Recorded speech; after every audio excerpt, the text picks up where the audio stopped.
Hello and welcome. We are on to chapter 41 of Pride and Prejudice. I just wanted to give a little heads up if you weren't aware. All of these recordings, the exact same recordings, are also created in a video format where you are watching me perform the chapter live. Now, I say live with quotes with my fingers because obviously it's pre recorded, but I do it all in one take. There's no editing, there's no going back. There's no going back. That sounded so dramatic. So if you find that you're better able to pay attention, you get more out of it, you enjoy the weird, crazy faces I make, then you can find my videos on YouTube or Facebook. You can also, I have found and heard that it's helpful for young ones if you are trying to expose your younger children or younger adults to the likes of Anne of Green Gables or Anne of Avonlea, or it's never too young to get them started on Pride and Prejudice. I was a huge fan of Jane Austen in my elementary years because of my mother. Thank you very much, mother. Mother. Um, so yeah, I have a family who saw me in public and they said, "Oh, are you Laura Hales?" And I said, "Oh, that's so cute to say my first and last name." And yes, that's me. And they listen to, their two daughters listen to my videos. They watch my videos during their lunchtime. Isn't that so sweet? They have lunch with me and they watch my face. Any hooties. Time for chapter 41. Chapter 41. The first week of their return was soon gone. The second began. It was the last of the regiment's stay in Meryton, and all the young ladies in the neighbourhood were drooping apace. The dejection was almost universal. The elder Miss Bennet alone was still able to eat, drink, and sleep, and pursue the usual course of their employments. Very frequently they were reproached for this insensibility by Kitty, Lydia, whose own miseries were extreme, and who could not comprehend such hard-heartedness in any of the family. "Good heaven! What is to become of us? What are we to do?" they would often exclaim in the bitterness of woe. "How can you be so smiling, Lizzie?" Their affectionate mother shared all their grief. She remembered what she had herself endured on a similar occasion 25 years ago. "I am sure," said she, "I cried for 2 days together when Colonel Miller's regiment went away. I thought I should have a broken heart." "I'm sure I shall break mine," said Lydia. "If one could but go to Brighton," observed Mrs. Bennet. "Oh, yes, but if one but could go to Brighton. But papa is so disagreeable. A little sea bathing would set me up forever. And my Aunt Phillips is sure it would do me a great deal of good," added Kitty. Such were the kind of lamentations resounding perpetually through the Longbourn house. Elizabeth tried to be diverted by them, but all the sense of pleasure was lost in the shame. She felt anew the justice of Mr. Darcy's objections, and never had been so much disposed to pardon his interference in the views of his friend. But the gloom of Lydia's prospect was shortly cleared away, for she received an invitation from Mrs. Forster, the wife of the colonel of the regiment, to accompany her to Brighton. This invaluable friend was a very young woman, and very lately married. A resemblance in good humour and good spirits had recommended her and Lydia to each other, and out of their 3 months' acquaintance they had been intimate too. The rapture of Lydia on this occasion, her adoration of Mrs. Forster, the delight of Mrs. Bennet, and the mortification of Kitty are scarcely to be described. Wholly inattentive to her sister's feelings, Lydia flew about the house in restless ecstasy, calling for everyone's congratulations and laughing and talking with more violence than ever, whilst the luckless Kitty continued in the parlour, repined at her fate in terms as unreasonable as her accent was peevish. "I cannot see why Mrs. Forster should not ask me as well as Lydia," said she. Though I am not her particular friend, I have just as much right to be asked as she has, and more too, for I am 2 years older." In vain did Elizabeth attempt to make her reasonable, and Jane to make her resigned. As for Elizabeth herself, this invitation was so far from exciting in her the same feelings as in her mother and Lydia, that she considered it as a death warrant of all possibility of common sense for the latter, and detestable as such a step must make her were it her own. She could not help secretly advising her father not to let her go. She represented to him all the improprieties of Lydia's general behaviour, the little advantage she could derive from the friendship of such a woman as Mrs. Forster, and the probability of her being yet more imprudent with such a companion at Brighton, where the temptations must be greater than at home. He heard her attentively, and then said, "Lydia will never be easy until she has exposed herself in some public place or other, and we can never expect her to do it with so little expense or inconvenience to her family as under the present circumstances." "If you were aware," said Elizabeth, "of the very great disadvantage to all of us which must arise from the public notice of Lydia's unguarded and imprudent manner, nay, which has already arisen from it, I assure you, you would judge differently in the affair." "Already arisen?" repeated Mr. Bennet. "What, has she frightened some away of your lovers? Poor little Lizzie! But do not be cast down. Such squeamish youths as cannot bear to be connected with a little absurdity are not worth a regret. Come, let me see the list of pitiful fellows who have been kept aloof by Lydia's folly." "Indeed, you are mistaken. I have no such injuries to resent. It is not of particular, but of general evils which I am now complaining. Our importance, our respectability in the world must be affected by the wild volatility, the assurance and disdain of all restraint which mark Lydia's character. Excuse me, for I must speak plainly. If you, my dear father, will not take the trouble of checking her exuberant spirits, and of teaching her that her present pursuits are not to be the business of her life, she will soon be beyond the reach of amendment. Her character will be fixed, and she will, at 16, be the most determined flirt that ever made herself or her family ridiculous, a flirt, too, in the worst and meanest degree of flirtation, without any attraction beyond youth and a tolerable person, and from the ignorance and emptiness of her mind, wholly unable to ward off any portion of that universal contempt which her rage for admiration will excite. In this danger Kitty also is comprehended. She will follow wherever Lydia leads. Vain, ignorant, idle, and absolutely uncontrolled.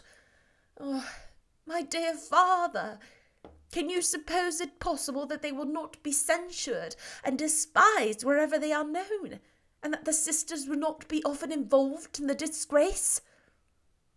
Mr. Bennet saw that her whole heart was in the subject, and affectionately taking her hand, said in reply, "Do not make yourself uneasy, my love. Wherever you and Jane are known, you must be respected and valued, and you will not appear to less advantage for having a couple of, or I may say, 3 very silly sisters. We shall have no peace at Longbourn if Lydia does not go to Brighton. Let her go, then. Colonel Forster is a sensible man, and will keep her out of any real mischief. And she is luckily too poor to be an object of prey to anybody. At Brighton she will be of less importance, even as a common flirt, than she has been here. The officers will find women better worth their notice. Let us hope, therefore, that her being there may teach her her own insignificance. At any rate, she cannot grow many degrees worse without authorizing us to lock her up for the rest of her life." With this answer, Elizabeth was forced to be content. But her own opinion continued the same, and she left him disappointed and sorry. It was not in her nature, however, to increase her vexations by dwelling on them. She was confident of having performed her duty, and to fret over unavoidable evils, or augment them by anxiety, was no part of her disposition. Had Lydia and her mother known the substance of her conference with her father, their indignation would hardly have found expression in their united volubility. In Lydia's imagination, a visit to Brighton comprised every possibility of earthly happiness. She saw, with the creative eye of fancy, the streets of that gay bathing place covered with officers. She saw herself the object of attention, to tens and to scores of them at present unknown. She saw all the glories of the Campites, tents stretched forth in the beauteous uniformity of lines, crowded with the young and the gay, and dazzling with scarlet. And, to complete the view, she saw herself seated beneath a tent, tenderly flirting with at least 6 officers at once. Had she known her sister sought to tear her from such prospects and such realities as these, what would have been her sensations? They would have been understood only by her mother, who might have felt nearly the same. Lydia's going to Brighton was all that consoled her for her melancholy conviction of her husband's never intending to go there himself. But they were entirely ignorant of what had passed, and their raptures continued, with little intermission, to the very day of Lydia's leaving home. Elizabeth was now to see Mr. Wickham for the last time. Having been frequently in company with him since her return, agitation was pretty well over. The agitations of formal partiality, entirely so. She had even learnt to detect, in the very gentleness which had first delighted her, an affectation and a sameness to disgust and weary. In his present behaviour to herself, moreover, she had a fresh source of displeasure, for the inclination he soon testified of renewing those intentions which had marked the early part of their acquaintance could only serve, after what had passed since, to provoke her. She lost all concern for him in finding herself thus selected as the object of such idle and frivolous gallantry, and while she steadily repressed it, could not but feel the reproof contained in his believing that however long, and for whatever cause, his attentions had been withdrawn, her vanity would be gratified, and her presence secured at any time by their renewal. On the very last day of the regiment's remaining at Meryton, he dined with the other officers at Longbourn, and so little was Elizabeth disposed to part from him in good humour, that on his making some inquiry as to the manner in which her time had passed at Hunsford, she mentioned Colonel Fitzwilliam's and Mr. Darcy's having both spent 3 weeks at Rosings, and asked him if he was acquainted with the former. He looked surprised, displeased, and alarmed, but with a moment's recollection and a returning smile, replied that he had formerly seen him often, and, after observing that he was a very gentlemanlike man, asked her how she had liked him. Her answer was warmly in his favour. With an air of indifference, he soon afterwards added, "How long did you say he was at Rosings?" "Nearly 3 weeks." "And you saw him frequently?" "Yes, almost every day." "His manners are very different from his cousin's." "Yes, very different. But I think Mr. Darcy improves upon acquaintance." "Indeed!" cried Mr. Wickham, with a look which did not escape her. "And pray, may I ask—" But checking himself, he added, in a gayer tone, "Is it in his address that he improves? Has he deigned to add aught of civility to his ordinary style? For I dare not hope," he continued in a lower and more serious tone, "that he is improved in essentials." "Oh, no," said Elizabeth. "In essentials, I believe—" He is very much what he ever was." While she spoke, Wickham looked as if he scarcely knowing whether to rejoice over her words or to distrust their meaning.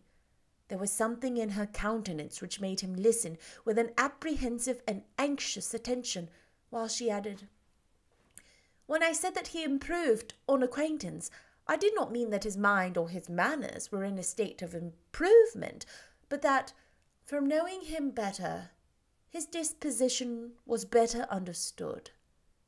Wickham's alarm now appeared in a heightened complexion and agitated look.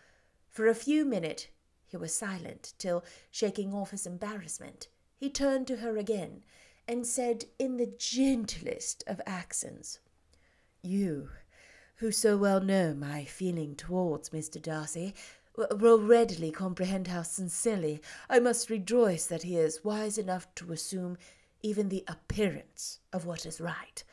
His pride in that direction may be of service, if not to himself, to many others, for it must only deter him from such foul misconduct as I have suffered by. I only fear that the sort of cautiousness to you which I imagine have been alluding is merely adopted on his visits to his aunt, of which good opinion and judgment he stands much in awe. His fear of her has always operated, I know, when they were together, and a good deal is to be imputed to his wish of forwarding the match with Mr. Berg, which I am certain he has very much at heart." Elizabeth could not repress a smile at this, but she answered only by a slight inclination of the head. She saw that he wanted to engage her on the old subject of his grievances, and she was in no humour to indulge them. The rest of the evening passed with the appearance, on his side, of usual cheerfulness, but with no further attempt to distinguish Elizabeth, and they parted at last with mutual civility, and possibly a mutual desire of never meeting again. When the party broke up, Lydia returned with Mrs. Forster to Meryton, from whence they were to set out early the next morning. The separation between her and her family was rather noisy than pathetic. Kitty was the only one who shed tears, but she did weep from vexation and envy. Mrs. Bennet was diffuse in her good wishes for the felicity of her daughter, and impressive in her injunctions that she should not miss the opportunity of enjoying herself as much as possible, advice which there was every reason to believe would be well attended to. And in the clamorous happiness of Lydia herself in bidding farewell, the more gentle adieus of her sisters were uttered without being heard. That's the end of chapter 41. Oh, did you see the slyness in which Lizzie was like, "Oh yeah, no, I think Darcy is just as bad as he has ever been." And Wickham's like, "What does that mean?" But he has to act cool about it, you know what I mean? I will see you next time for chapter 42, 43, 42. I don't remember. I'll see you next time. Bye.